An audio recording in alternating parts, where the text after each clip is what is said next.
এই যে দাদারা আজকে মাছ ধরতে যাবে, বেরোবে আজকে আর 7-8 দিন এই নৌকার মধ্যেই থাকবে।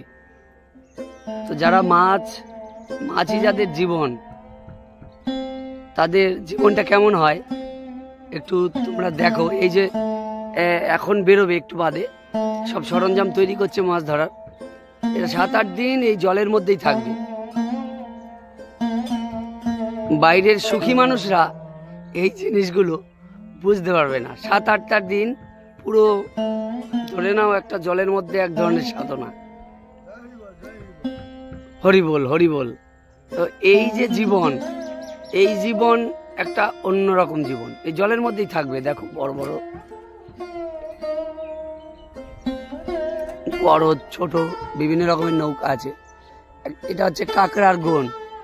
গন মানে একটা গনে কাঁকড়া হয়।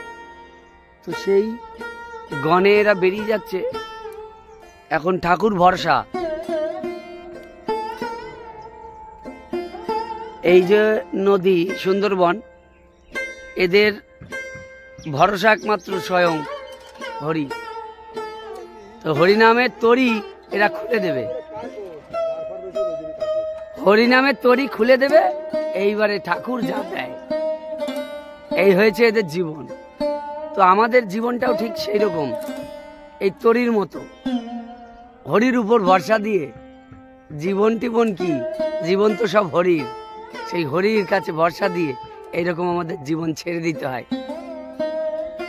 আমাদের জীবন যদি আমরা এরকম সুখী সুখী সুখী করে চলি, এদের দেখেও শেখার আছে। আমরা নিজের জীবনকে ছেড়ে দিই না, আর এদের জীবনে ঝুঁকি। এই যে নদীর মধ্যে যাচ্ছে, এটা তো জীবনে ঝুঁকি না? 6-7 দিন টানা নদীর মধ্যে থাকবে, এটাও তো একটা জীবনে ঝুঁকি। আমাদের ঝুঁকি না নিলে জীবনে, সাধন ভজনের ক্ষেত্রেও ঠিক সেরকম। জীবনে যদি ঝুঁকি না নেওয়া যায়, তাহলে সাধন ভজনে কখনো সফল হওয়া যায় না। এই সুখী মানুষরা এই জিনিস বোঝা খুব কঠিন। এই যে রান্না বান্না, ওই যে ধোয়া উঠছে, রান্না কিন্তু শুরু হয়ে গেছে নৌকার মধ্যে। দেখো জীবনটা দেখো। এইভাবে নৌকাতে বসেও রান্না হয়।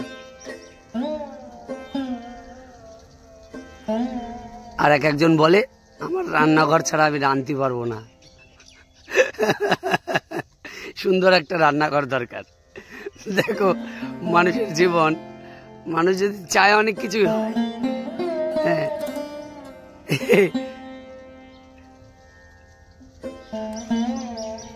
প্রকৃতির রান্নাঘর।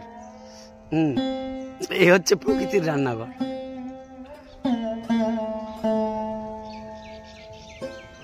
নৌকার উপরে এক অনবদ্য অনুভূতি।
জয় হরি বল। আবার দেখা হবে ঠাকুর কৃপা করলে। হরির নামে তরি খুলে দিচ্ছে ভক্তবৃন্দ।